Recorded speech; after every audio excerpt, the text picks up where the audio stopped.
voting time. We're just ready to put an APB out for you. Uh-oh, I'm here. Guess we do it before Jackie will come, so we'll get to you. 6 o'clock, and I know you're anxious to get out of here, so. Scott, you ready? Yep. All right, let's call the meeting to order. First item on the agenda is changes to the agenda. I think we have one change, right? Yeah, we would like to move 5B down below 7B, just to give some time for a public hearing in case anybody shows up. Okay, everyone all right with that? All right, next item is public comment period.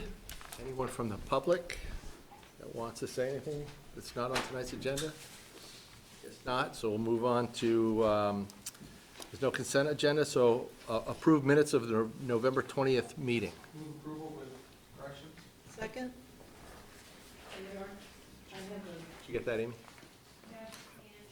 There's a technical change on line, page 2, line 3, 4, 5, and 6, the sentence is repeated. You got the attack on the CPR staff and the attack on the CPR staff. Just strike one of those two sentences. Exactly. Any other changes, comments? Hearing none, all those in favor of the motion, please say aye. Aye. Opposed? Abstentions? Mr. Chair? Yeah. I forgot to announce that I'm also the village rep tonight, so I'm doing the Two town. votes. Do you ever vote against yourself? Never. Jeff. Only if we nominate him as chair. I could handle it, but I would never have the occasion. I just wondered. Okay, we'll move on to the major tip amendments. Regina, you want to introduce it? Yep, so there was a pretty extensive presentation to the board back in November on these two projects. So we are here tonight for the public comment and then a vote on these. Christine, if you want to just go. Sure, so we have two amendments. Wilson Park and Ride, we had a presentation, I don't know if everybody saw it last month, but basically the changes are resulting from changing the access drive because of the development of the police barracks to the north, south? Sorry. The other one. So we're adding 2.2 million in 2020. And then the second amendment is for Champlain Parkway, is just delaying some funding that will not be spent in 2020. Questions? So I move we open the public hearing, and then we're gonna move on and make the approval, 7B. Is that what we're- 7B, we're gonna move that back. I move after. we open the public hearing. I'll second that. All those in favor of that motion, please say aye. Aye. Opposed? Okay, public hearing is now open. Anyone from the public? Guess not, so. Any further comments or discussion from the board? We have not received any public comments thus far, just to be clear. Okay. So we will move on, keep the public hearing open, and move on to the next agenda item. We're trying to rush it through at the holidays, of course. So FY20 UPWP and budget mid-year adjustments. I'm just gonna, Sure, go. I'm just gonna start, and then Forrest will talk about the budget. So you have a memo from Charlie in your packet describing the UPWP mid-year adjustment process, as well as the executive committee recommendation. It's But also all in front of you right now. If you look Right. under that blue flyer, you Yeah, can see. because I'm planning to just go through the draft mid-year adjustment, UPWP, just real quick to tell you the major changes, and then answer any questions, and then Forrest will talk about the budget implications of the mid-year adjustment. So as you can see, starting from the very first page, you can see the legend there. So any blue road that you see there is a new land use or other planning, emergency management projects that we added for the mid-year. Green is transportation, new transportation projects. The next color, you can call it pink, maybe. I don't know, Forrest, would you like pink? You're gonna go with peach. Okay, so the next color is basically, when you see a cell that has funds in it and you see that color, those are the dollar, we actually reduce funds in that specific project. If you see yellow, we increase them, and that's basically to finish some of these projects, we need to add some funding, so we added funding. And as we go through it, you're gonna see that a lot of the peach color in funding are for carry forward funds. And this happened, when you last saw this, the carry forward were estimated numbers, now they're actuals. So some of them came down, some of them went up. Well, actually, it didn't go up, down mostly. So, and then there is only one project, which I apologize that the colors are very similar, but there is only one project that is going to get removed from the UPWP, and that is the regional freight plan. And I'll go through it real quick. So the first change that you're going to see is in page 3, and it's rows 25, 26, and 32. So 25 and 26 are some, land use and some GIS.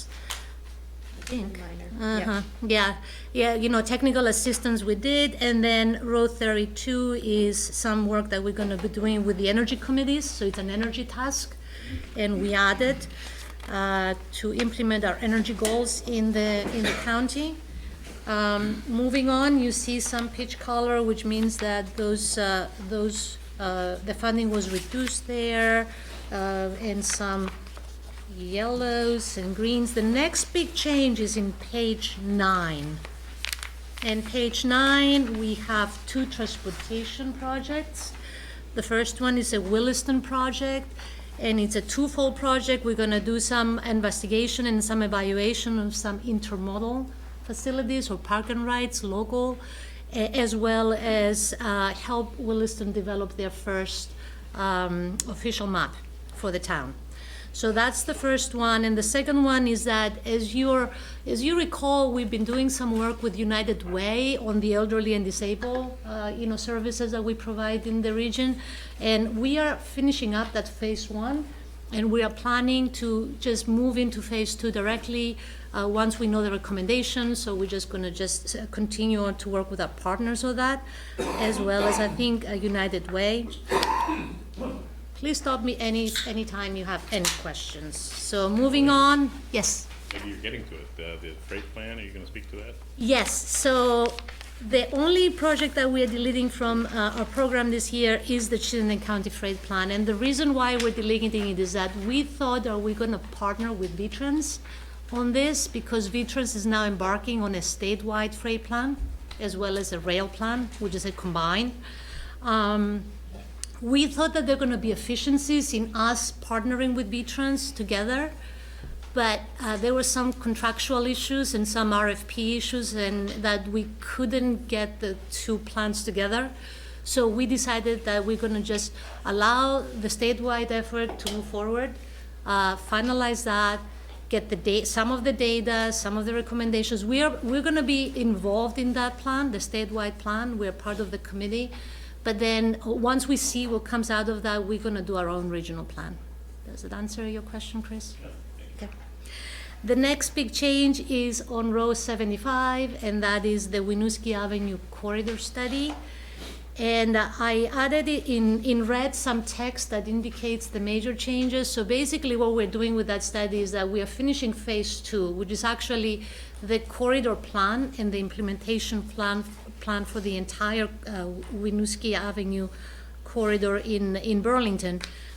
But one of the things that we realized is that we need to develop a comprehensive parking management plan for the North Winooski Ave, and also the areas around it, because some of the recommendations, especially the short-term recommendations of this study, is to remove a lot of parking in that area, and there is a lot of pressure on businesses on parking. So we want to just explore a little bit more about the possibility of where can we shift parking.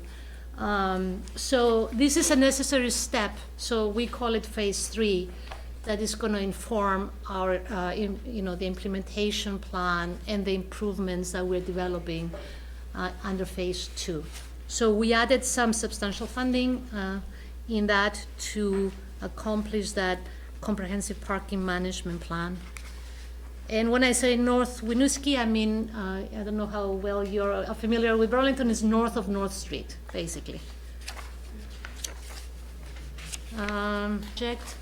And that is mainly to allow us to do, create an on-call kind of contract with some of our consultants, because we find that a lot of our municipalities are asking us for minor little technical assistance on water quality transportation, and like 2-3 hours worth of work, or maybe 4 or 5.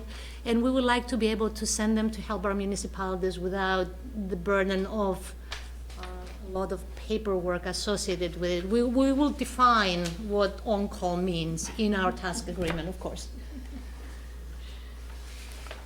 And I think, oh yeah, the next page, 21, the rows 102 to 104. By the way, Eleni, did you come up with the SWMP swamp for that stormwater master plan?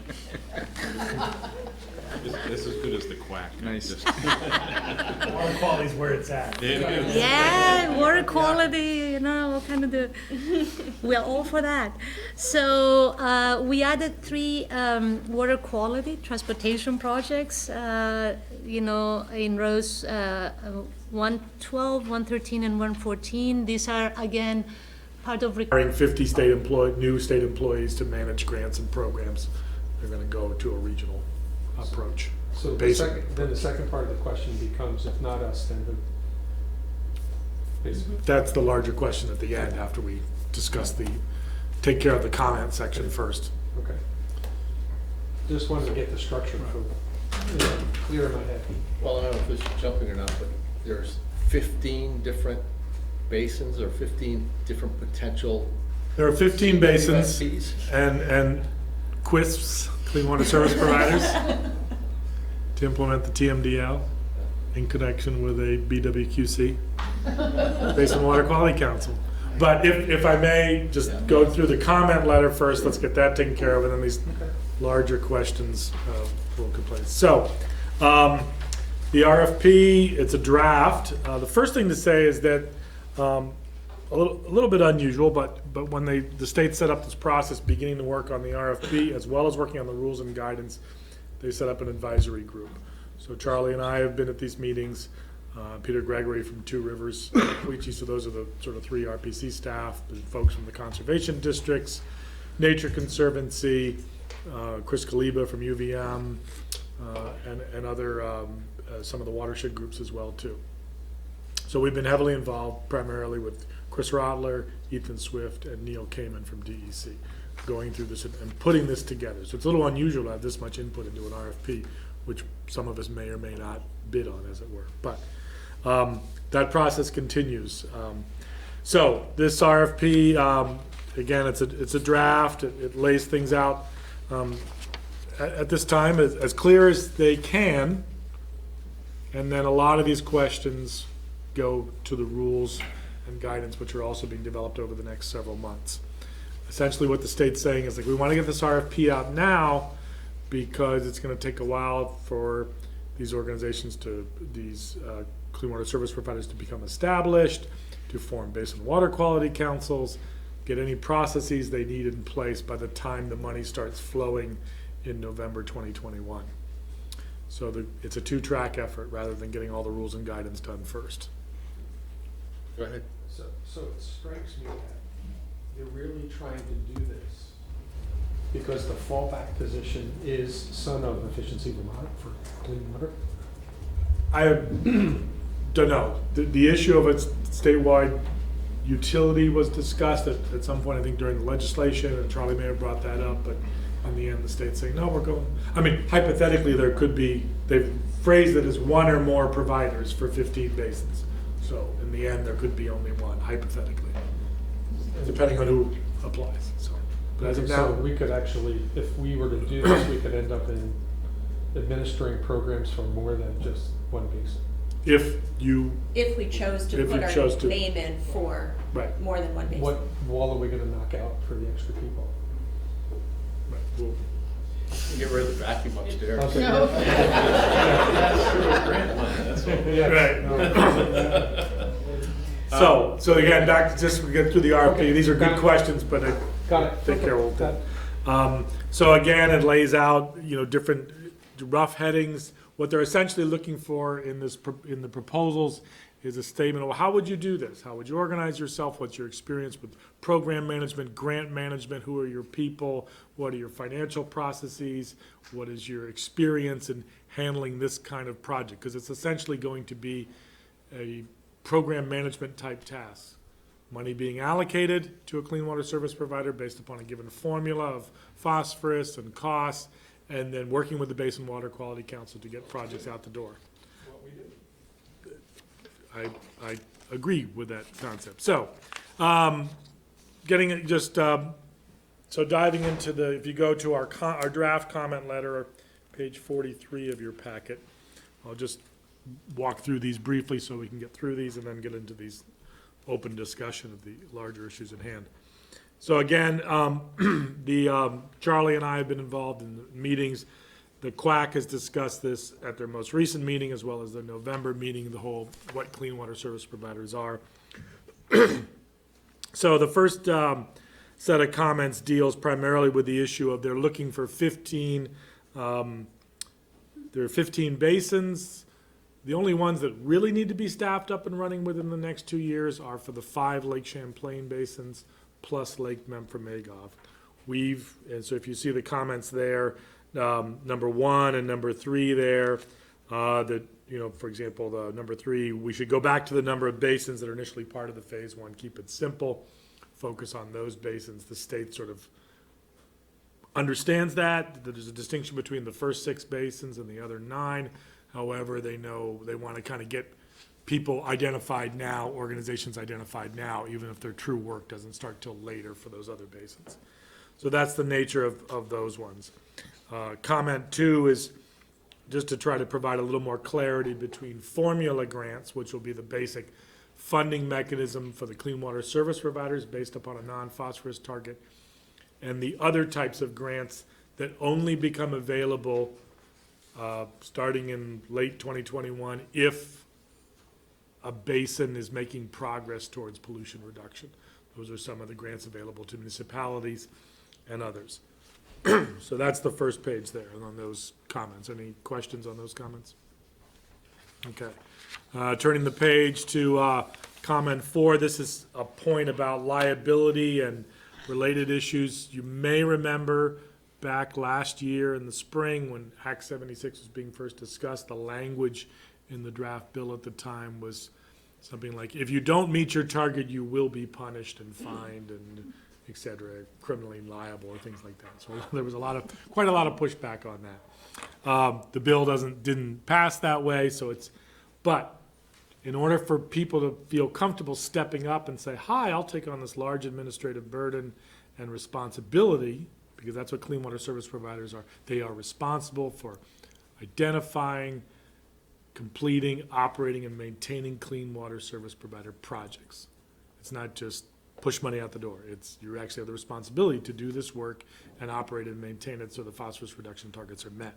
So we've suggested language there in number 4 to make it clear that the language in the second part of the clause, the secretary may establish new requirements, benchmarks, et cetera. That's straight out of the bill. So we just like some clarity in the RFP that there's not going to be legal or financial penalties. The next, Yeah, did they Yes. scrub that issue where they were looking to have the clean water service providers certify certain things? I think Charlie had expressed a concern about that somebody like us would be in a position of having to do something that was completely out of our ability, to certify. There are still things in there that, to me, that yeah, speak to that. Okay. Which is a question I have later. but Yeah. okay. So moving along to what the scope of work is there. I'll get number 5. The state had some language in there in the proposal, the draft RFP about, putting together your team and you're applying and you're consulting with potential members of the council, and they use a phrase, may apply as a full entity. So just ask for clarity on that one. Points 6, 7, 8, 9, and 10 are, Charlie and I know most of these questions, or all these questions will be answered in the rules and guidance. To the extent that there can be a little clarity in the RFP about how is money gonna flow, will people have, can you get 50% up front and then you don't get the final payment transferred until the project gets the certificate of completion from the engineer or something like that. So several of those questions are about details on projects, especially 6 through 9.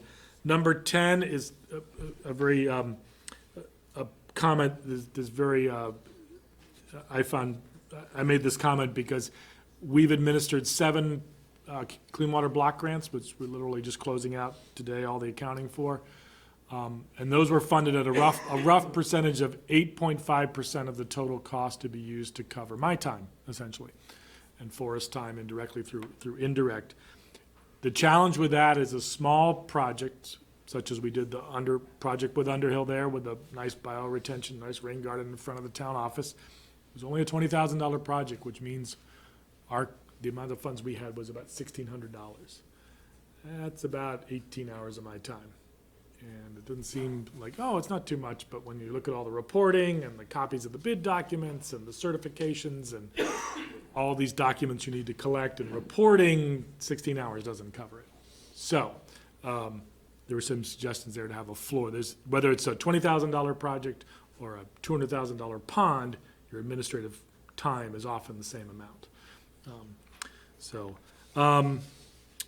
So number 11 just refers to what I think is a misprint or something in the RFP regards to the membership of the Basin Water Quality Council.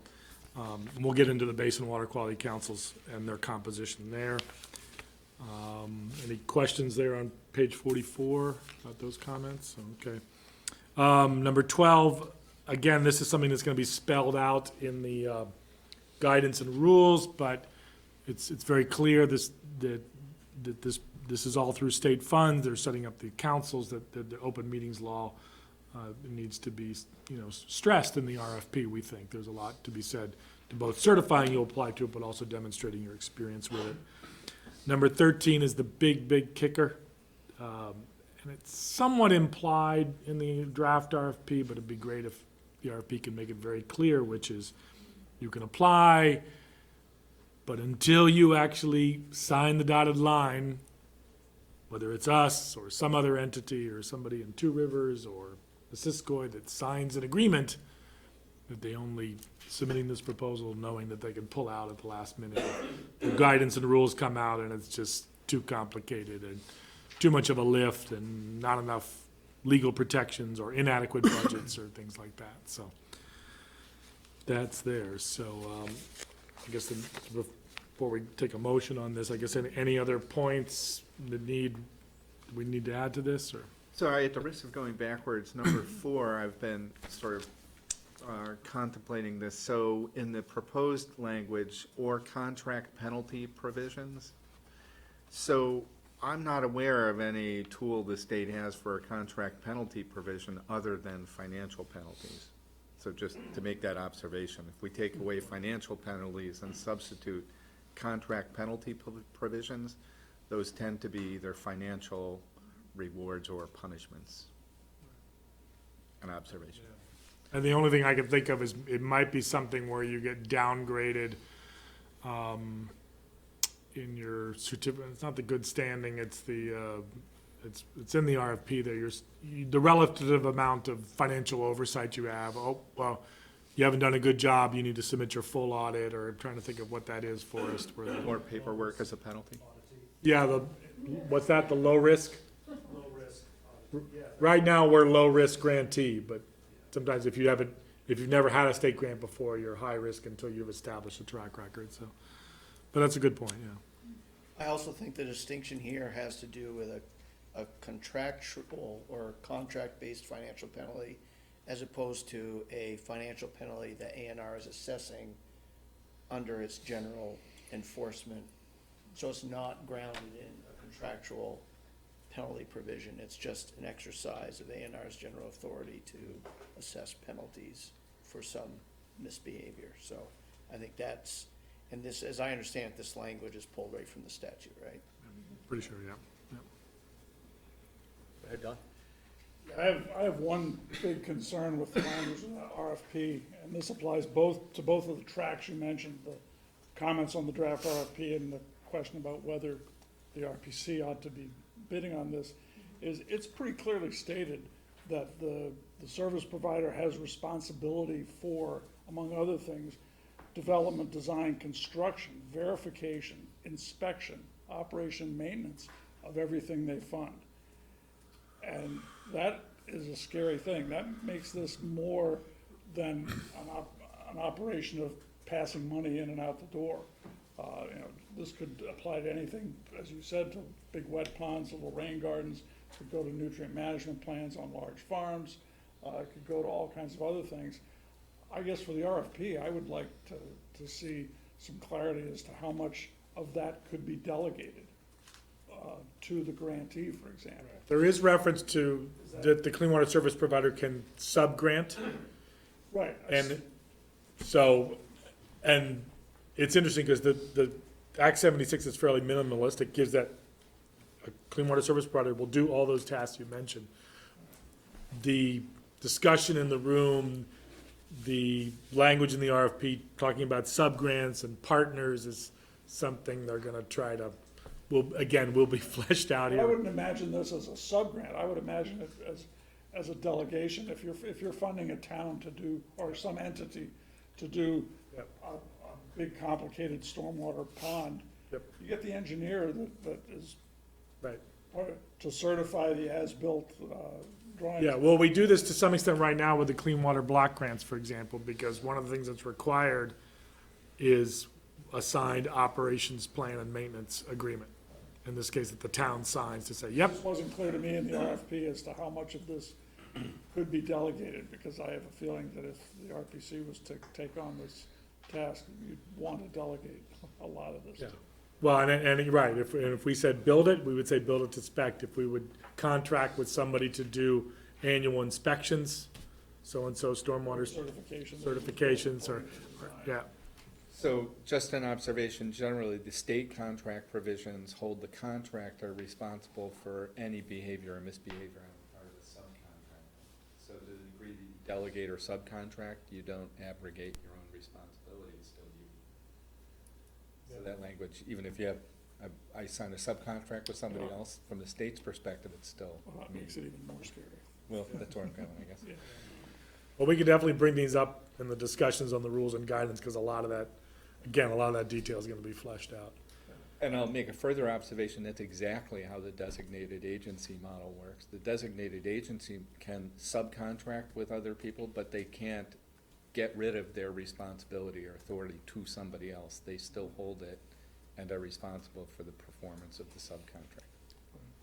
And then as far as the question about whether the RPC should apply under the future finalized RFP, I guess I would then just ask the question, do you think the RPC has an adequate staff and an expertise base to actually do all of those things? Right. So one of the things on You that. said knocking out walls, and that may be what you have to do. I'll just answer that question quickly before you move to action on the letter. There's gonna be formula grants that says 100 linear feet of tree planting in the floodplain equals X dollars. And there is gonna be another formula, or it won't be called a formula grant, it's gonna be called an operations and maintenance grant. And then there's also 15% administrative funds on top of the implementation. So there're gonna be a couple of pots of money, and all the parties in the room in this development of this rules and guidance are gonna be looking at that to say things like, that's not enough money or whatever. So again, it's hard, because a lot of this money's not gonna really flow at the earliest until November 2021. So, it's gonna be an interesting That's process. just the time it'll take the state accounting office to Yeah. finalize the contracts. Could be, yep. Dan, does it mean that all the current grant programs are somehow gonna be consolidated under this? They will, we discussed this a little bit in one of the Quack meetings, but, and I'll get to it in the memo a little bit, but essentially, they won't be consolidated, they'll sort of be renamed, and they'll only, right now, we have the DEC grants and aid, which goes to the towns on a formula basis upon linear miles of hydrologically connected roads. And we have the clean water block grants, which we've accessed. So at least for the next 2 years, the funding will sort of be the same. But the general understanding is that once all the clean water service providers are up and running, these grants that municipalities have applied for will now, they will only be available if the state deems that a basin is making progress towards pollution reduction. So that's why we have a stake in this game. Jeff? So I'm persuaded by Don and Bart's view on the responsibility. And I would like to see us put something in there that they would clarify that and how it relates to the customary contract provisions of the state. Those of us that have contracts with the state are very sensitive about that. And so I really think it behooves us to raise a clear delineation of what Bart and Don were talking about in our response. I would feel, I don't want to wordsmith it. I'd say what we do is put the burden on the staff to come up with the right language, because we don't want to evoke a reply that we don't want to hear. And we want to give them the opportunity to do the right thing so that they don't make this completely and utterly unworkable for an organization like ours. I think it's an excellent point. And from the standpoint of how I would respond to part 2 of our discussion tonight, I would want that to be clearly spelled out in black and white, and to make sure that if it isn't 100% comport with the customary contract provisions, that we are on a solid legal basis to be able to not have it do that if we decide to go down the road of getting, and I don't know, I'm not a lawyer, I just work with them. And I know that, yes, I know that language probably could be put together so that this would work, if they, and we want to give them the opportunity, if they want this structure to work, to make it work. And if they don't want it to work, we'll figure out by how they treat the liability and the responsibilities for these things. Anyone else?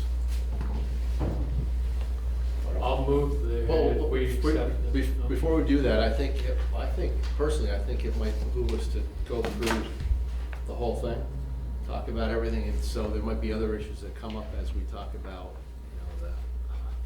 all those. RFP? Well, No, the whole. second whole- part of the Okay. discussion. Okay. Yeah. So, So who wants to do that? Dan's gonna take this too, but, so now we're moving to, the memorandum, to the Board of Directors from Charlie, January 9th. We're just gonna go through quickly the first 4 or 5 things on this, and then we can, get into the questions and comments that have been raised thus far, and, ask you folks for your thoughts. Okay. So this goes into a little more meat of, you don't have to read between the lines in the RFP. The first bullet there, about, basically, essentially, the key thing on this is that the clean water service providers are gonna operate all under the rules and guidance that are being developed. And so that's gonna cover all those things there. Access to sites for maintenance and operations, procurement, how the clean water service provider would issue contracts to people, audits, et cetera, all the detail of how the the clean water service provider will operate and under what rules, how they will also work, for example, with the partners that are involved in the effort, because as we get to a number, the discussion of the water quality councils, the people on the water quality council are some of the same people who will be doing projects. So that gets into there. So any questions on, on number one? And again, I don't know a lot of these answers. They're going to be developed over the next several months. Yeah. So, I mean, just an overall question, not necessarily number one. It seems to me that we have to make a decision on whether we're gonna apply this before the regulations are promulgated. Absolutely correct. That's all. But you can always bail at the end. Got it. Yeah, All the more reason to understand what our liability is. right, exactly. And a lot of these is essentially not known, will not be known at this time. By the time these It's a are, government program. by the time the RFPs are going to be due sometime in late, mid to late April, something like that. So, right, there will be an application with it's, So we have to have an out clause. Well, and that's one of the That's what comments, Dan mentioned. yeah. is you're not bound by submitting a proposal. That's the last comment in our letter is the out clause and all. Clearly, we need a sanity clause. Yeah. Yeah, the rulemaking isn't expected to be out until June, but this RFP will be due in April. And that's just the draft rulemaking, because it'll take a while to go through all the Realistically, it's gonna take. all the So we had a process. lot of this conversation at the executive board meeting. Well, the way it looks to me, it's a boondoggle, but we need to make it our Right. boondoggle. Okay, so number two does provide a little more clarity on the responsibilities in that the Basin Water Quality Council, and I'll get into who the members are there later, in the statute, it says the council is the one who selects the projects and prioritizes. So that's the role of this small board, this council. And then they will work, the Clean Water Service Provider will consult with its Water Quality Council, DEC staff will be providing technical assistance. That's how the model's supposed to work. Just so a comment on that, so, it seems pretty clear then, I select the project and you are responsible for making sure that it works. The Clean Water Service Provider is, yes. Yeah. So it is just an interesting separation of decision-making and power, so I might, If it's separate. is there a potential risk that the BWQC, with support from DEC, assigns the CWSP a project that is not going to easily succeed? Right, so the Water Council says, I want you to reduce the level of Lake Champlain with this teaspoon. And then you administer that grant program, and shockingly, it doesn't have much of an In impact. theory, And there's a contract penalty if you fail. Right, right. In theory, the projects are not gonna come out of thin air. Many projects are already identified in all the various plans and studies that have been written over the years. They're all in the Watershed Projects database, a lot of them, not all of them probably. And in all likelihood, these projects are gonna be a little more specific than using a teaspoon to. Yes. Lake Champlain. They will say, There'll be proposals in there. they will say, here is an old fluvial erosion hazard study from 2010 on the Huntington River. And the fluvial geomorphologist said it would be a good idea to plant trees along here, and that'll do. well, but I think the question is, if it's the CWSP that is held to account for the efficacy Yeah. of the programs, but the sequencing and prioritization is determined by a different entity, Yeah. how is that going to work? Or are you setting potentially, is one setting the other up for failure? Or at least there's that risk. decline the project. That's a good question. So if the, You view it as. As a clean water service provider, yeah. Yeah, if the BWQC prioritize relatively less effective projects for whatever reasons, and yet the CWSP is held responsible for larger. One thing that may preclude that is that the state is not, everything will still be project-driven, and projects will be funded based upon formulas that the state is developing over the next several months that says a given project costs this much per acre treated, or so on. So it's not as if there's gonna be $1 million budget and there's 8 people sitting around in the room thinking up things off the top of their head. And DEC is gonna be involved in reviewing the projects. So it's not as if DEC is gonna be washing their hands of it. Then the reason they don't wanna wash their hands of it is ultimately DEC and the secretary are the ones responsible for ensuring that the TMDL is met. And can I just make a comment on that? The way people are going to mostly evaluate whether the TMDL is or is not being met is not through going out there and taking water samples and taking them to a lab and calculating the actual phosphorus load.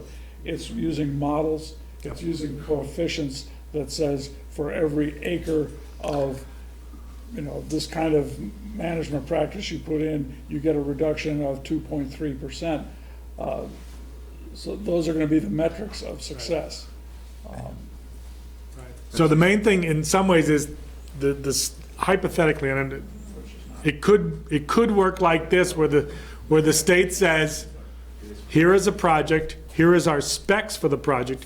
We are giving you a formula grant that says you will do A, B, C, and D, restore this wetland.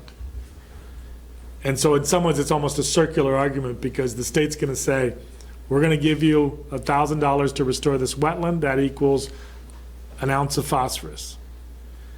And then the Clean Water Service Provider is gonna do the project, the engineer's gonna sign off on it, and then it'll all get reported back to DEC, and then DEC will say, see EPA, they did this project, it's $1,000 and it did a half an ounce of phosphorus because we said it did.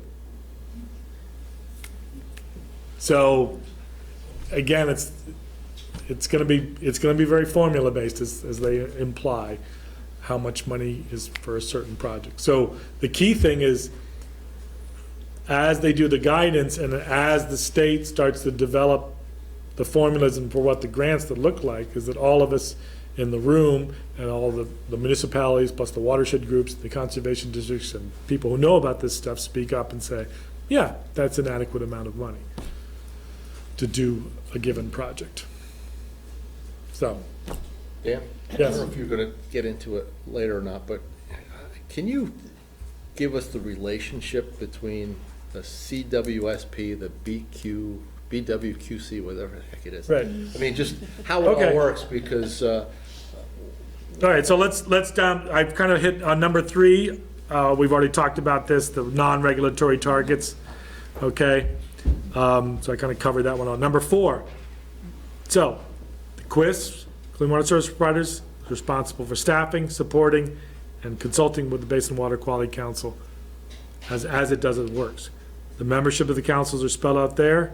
2 persons representing municipalities, 2 persons representing RPCs, 2 persons representing conservation districts, 2 people representing watershed protection organizations, and 1 local or statewide land conservation organization. I think very clear. The council prioritizes projects. After identification and prioritization, QUIS develop and implement the projects to meet the targets.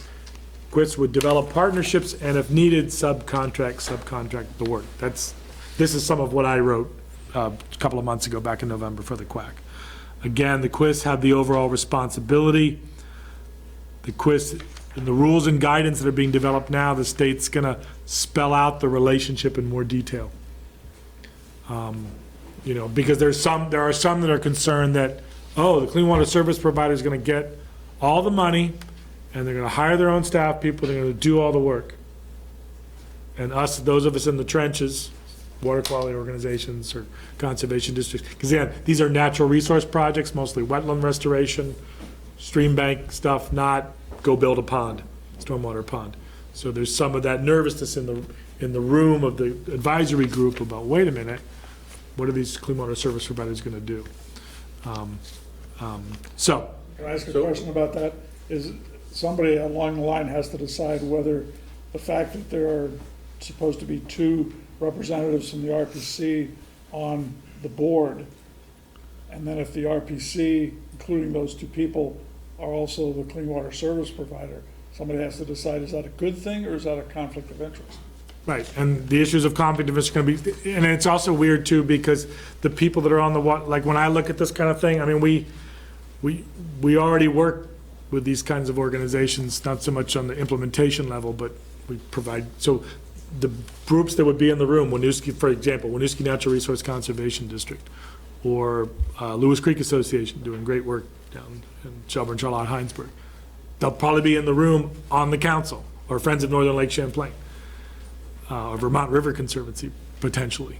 So it's very much like the, what's the word, the smoke-filled back room, like, yeah, you get a contract and you get a I mean, but so how this is all done of, there's a, you know, it could be a thing where the organizations and engineers are pre-qualified through an open public process.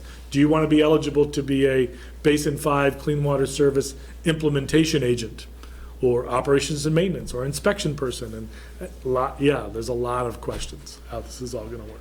So let me ask you just the structure. So the QUISP, was that what you call it? Sure. Whatever, CWSP, is whoever gets the bid.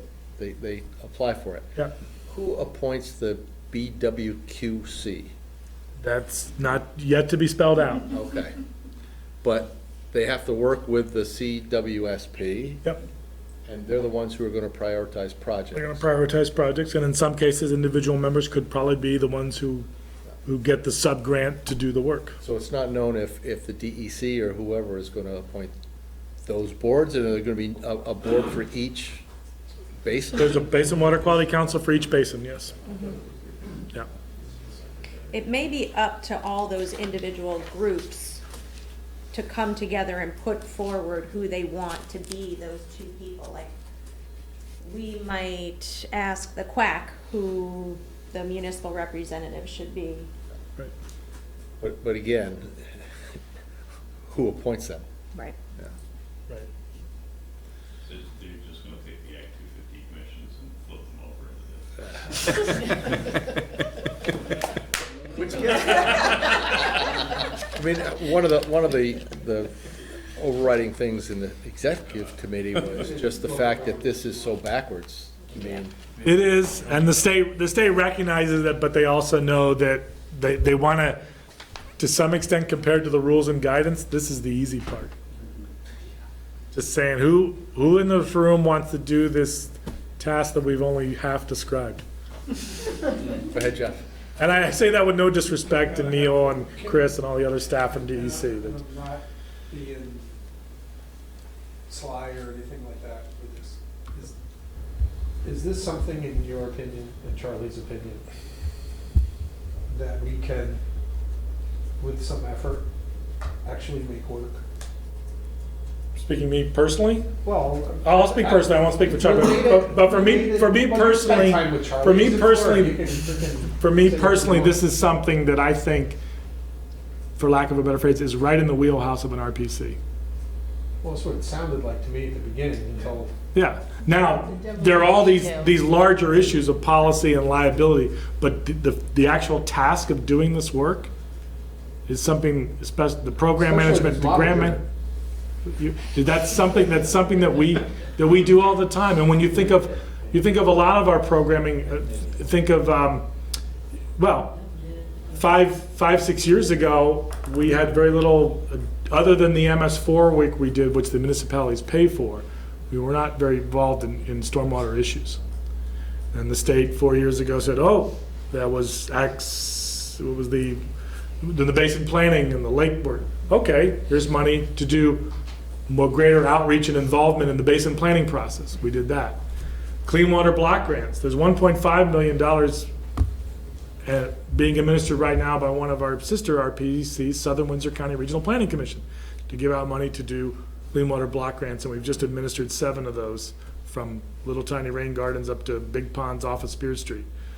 So, yeah, it's me personally. It's. Yeah, I think there's an existential question here for the RPC as an organization. The future is never like the past, and everything is fluid. Transportation and what we do, we don't do a lot of corridor studies and things, isn't quite what it once was. And at least the immediate future, water quality is a big deal. So I think the bigger question for us, there is certainly how manageable is this operation and the project and the way the legislature's designed it and DEC is doing and all that. Those are legitimate questions. But the bigger question from my standpoint is the RPC has to remain a viable organization into the future. Water quality is a big issue. We do have the basic expertise. It's not out of our wheelhouse. And I think it's imperative to at least take a very hard look, not passing any judgments on the yes or no question yet, on getting involved. As Dan said, we've been trickling there. There's a lot of metaphors in here, but we've been trickling there. And this is probably the first big nut.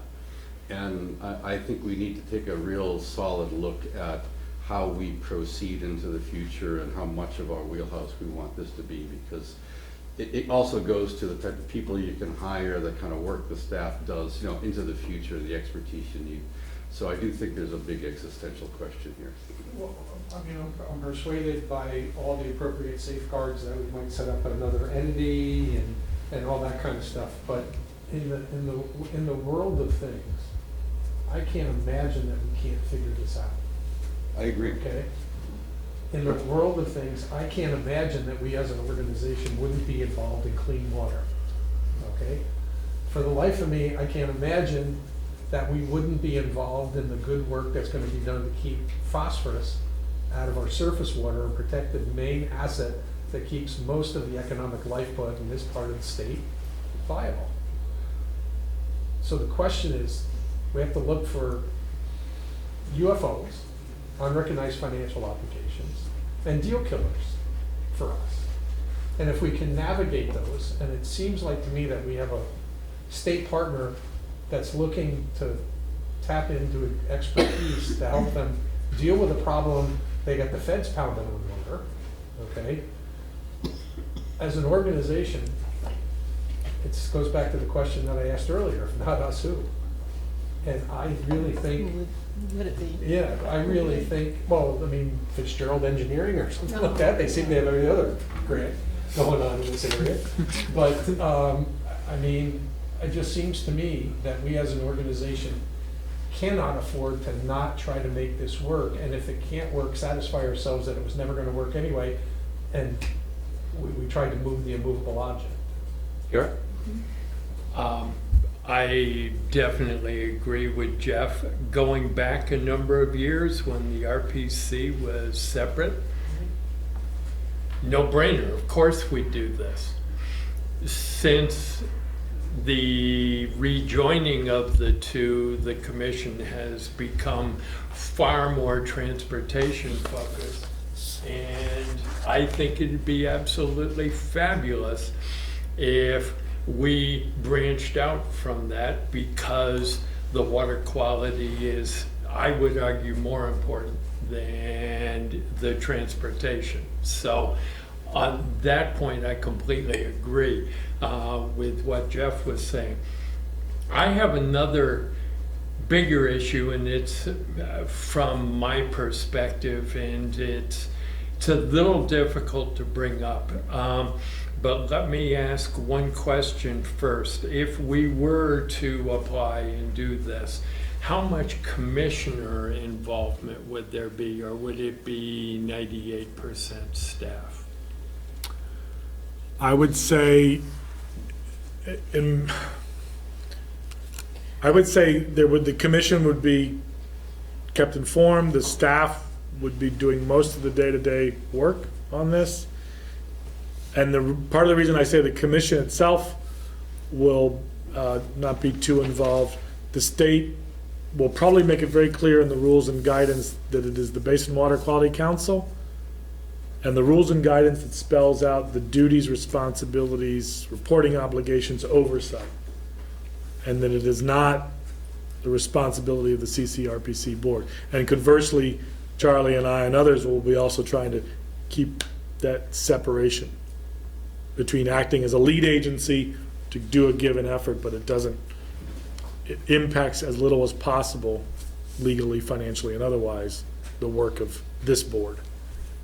And that it is the Basin Water Quality Council and DEC that determines how the program runs, who gets contracts, who does work, not this board. Okay, I was asking that because while the RPC staff has a fabulous reputation from everything I've heard outside of Chittenden County, the board's reputation, talking to people in other counties, is nowhere near as good. And that concerns me when we're talking a larger region than Chittenden County. If we're talking the Champlain Basin, we're going to be dealing with a whole lot of other places. And if we were to go into that with a lot of commissioner involvement, I think we might very well find quite a bit of blowback. Well, I think the sub-basin that we're focusing on for the most part is the Northern Lake. And then the question becomes, as we get into it, what, if any, relationship there would be between Northwest and us in doing that. Northwest has a really heavy carry because it's expected that they're gonna be taking a lead with respect to the Missisquoi. Lamoille and Winooski are probably gonna be more inland based. And that leaves the Northern Lake one likely to be our primary focus, which is about half in our area and half in the northwest area. So, yeah, there's going to have to be, and there's been some talk about, you know, do we come up with a new entity that is a partnership between Northwest and us to do that? And then you're only limited by your imagination as far as all the different ways that we can approach this. You know, the one thing that I had asked at the executive committee meeting, which was important to me, was, you know, we're here on behalf of our member municipalities, and what interest do the member municipalities have in making sure that this is done well? And are they going to be most comfortable and have the most direct route of communication and recourse if we're involved in that process? And I think the answer is yes. So, you know, given our role vis-a-vis our member municipalities, notwithstanding some of the administrative and other uncertainties that lie ahead, I mean, I think that when you look at other groups that might come in to do the CWSP task for this area, there isn't one that's going to have the same relationship with the municipalities, which is, you know, where we come from. Although if we only focus on the local drainage, then a lot of our municipalities wouldn't necessarily be involved, or at least some of the upland ones. Right, well, and we've also talked about, these aren't like exclusive areas. We'd be the CWSP theoretically for that, but any watershed that comes through our area, we anticipate working with that whole initiative with respect to that. So it's not going to be siloed. So we might have a formal role with respect to one sub-basin, but any of those basins that have a relationship with our member municipalities, we're going to be involved with and working with anyway. It's just that we wouldn't be necessarily the CWSP, but we're going to be partnering and working with those other groups, as I understand it from the executive committee meeting. Yeah, and the basin water quality, what are they called? Basin councils. Basin water quality Basin council. councils. They have 2 seats for RPCs. All of them have 2 seats for RPCs. So in theory, we probably would have a seat on the Winooski Council. They've got a couple of RPCs in the whole basin, It's but actually got 3, I think. yeah. But, you know, hopefully we can figure it out. And even if we aren't on that seat, we would certainly participate, like Chris But is a suggesting. town in that basin or Lamoille then would be going to another group to get funding though. I mean, we'd have representation on it through either municipal or the RPC, but it would still be another organization that was actually administering those grants. Yeah. Okay. Jeff? Mr. Chair, I'd like to move that we approve the comment letter as set forth by staff and send it in with the request that they consider additional language which speaks to the liability and, and responsibility, legal responsibility associated with project development, management, and prioritization. I'll second that.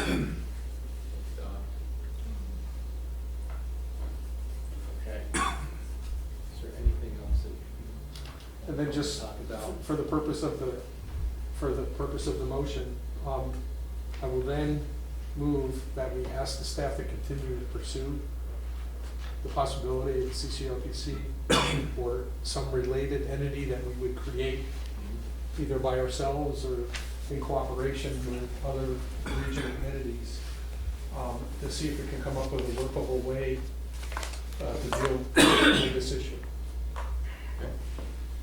Okay with you, John? Don? That little Is that add-on? a new motion or? is No, that- no. No, just an add-on, just a- That's what I'm going to intend to do after we vote on this motion. That's all I. So it's a separate motion. Well, That's how I interpret it. Yes. that's gonna be a separate There's a motion. motion. Okay, okay, All I okay. was saying was. I thought you were elaborating on your motion. Okay. Point of order, Chair. There's already one motion on the table, so. Yeah, okay, okay. I already made Anything? the mistake of making one motion with two items in it. Yeah. So I don't want to do that. Oh, man.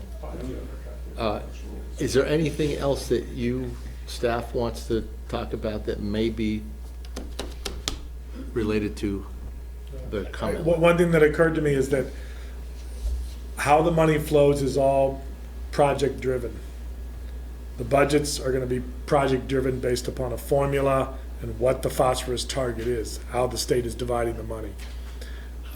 The operations and maintenance money is gonna flow from that. The admin money, the 15% is based upon whatever the project money is. So just keep that in mind. It's very much project-driven as opposed to, here's $1 million to staff up or whatever. And then the money, no, it's all, everything's, the funding is all based It's not upon unusual to project. what we do now. It's not terribly. I would agree. Any other comments, discussion on the motion? Hearing none. All those in favor of the motion, please say aye. Aye. Opposed? Abstentions? Okay. Now I would move that it's the sense of the board that the staff should continue to pursue the opportunity of applying to be whatever the alphabet soup is. Clean water service provider for Basin 5, Northern Lake Champlain Director. With special attention to identifying issues that we have to have a workable scheme to be able to be involved in. Just to clarify, your motion is just to pursue CWSP, not a specific basin at this point? No. Yeah. Okay. No, what I would No, I like the just- staff to do is to continue to put meat on the skeleton that we've talked about tonight, with particular attention towards identifying problematic issues that have to be worked out. I'll second. Is, just a question on the motion, is this limited to the single basin or Nope. whatever we may choose to do basin-wise? Whatever we may choose to do, it's just a sense of the board motion. Thank you. So that if somebody comes up with something that this will never work, then come back to us and tell us that, and we'll try to find something else to reinvent ourselves. I'll second that. Okay. Any discussion on that motion? Hearing none, all in favor, please say aye. Aye. Opposed? Abstentions? Okay. Anything further to say? No, I'm good, thank you. Cover it all? Okay. Thank you. Okay. Now we're on to item 9, which is the Chair Executive Director's Report. Stand-in. Chair stand-in. What's that? Chair stand-in. No, Executive Director, stand in. Yeah, You could stand in if you want. exactly. Isn't it? So there's no chair anymore? There's the chair standing. The chair takes the prerogative of the previous chair, state that there is no chair items. So, Well played, Regina. Mr. Chair. Huh? Well played. Thank you. Regina.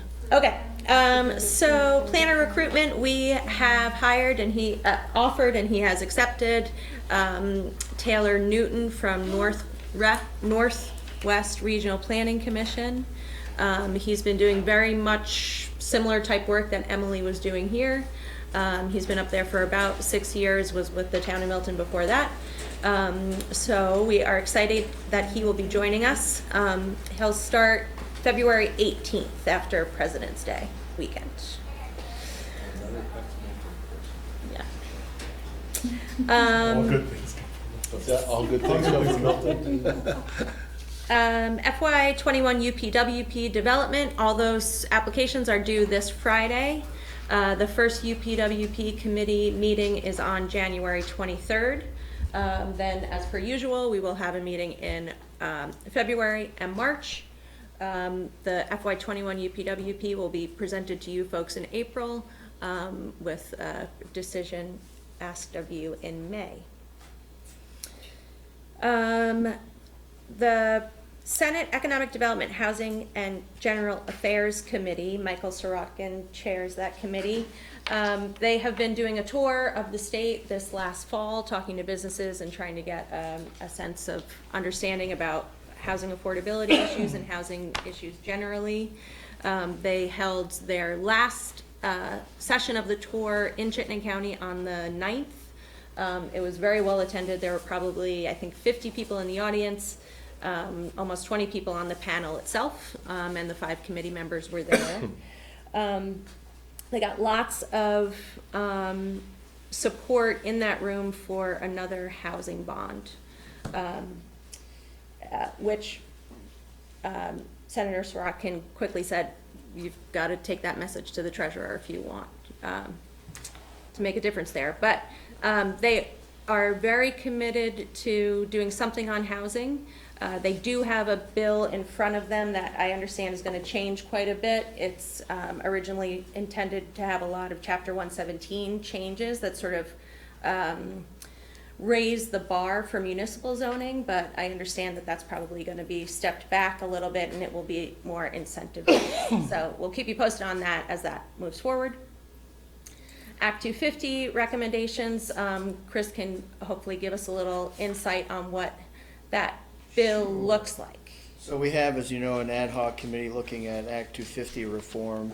Last year, the Commission on Act 250 had presented a report, and the House Committee on, let me get this right, Natural Resources, Fish and Wildlife, took a lot of testimony, but on some draft language that never made it to actually a formal bill. There was a lot of discussion, but not much in the way of resolution. During the summer and fall, discussions continued, and at the beginning of this month, sort of the strange bedfellows, the Scott administration and VNRC presented a joint set of recommendations that sought to address a lot of the things that had been talked about from the group the prior year. Was a little bit more concrete and a little bit more practical, and they have presented testimony jointly to the committee. I'll give you the 30-second thumbnail sketch of what some of the things are they're talking about. Regarding the scope of Act 250 jurisdiction, we've talked about sort of the trade-off of alleviating the regulatory burden in downtowns and other areas where you already have planning, there's already infrastructure, smart growth to be encouraged and the like, and then areas requiring protection of natural resources. And so among the other things, what this talks about is exempting projects within designated downtowns and neighborhood development areas from Act 250. Period. Commercial, residential, you got it. If there's an Act 250 permit in existence, it still remains. If at some point it needs to be amended, it'll be a town permit. The town permit will incorporate the terms and conditions of the Act 250 permit, but it won't be an Act 250 permit going forward. Any new projects would not need an Act 250 permit. So that's that piece.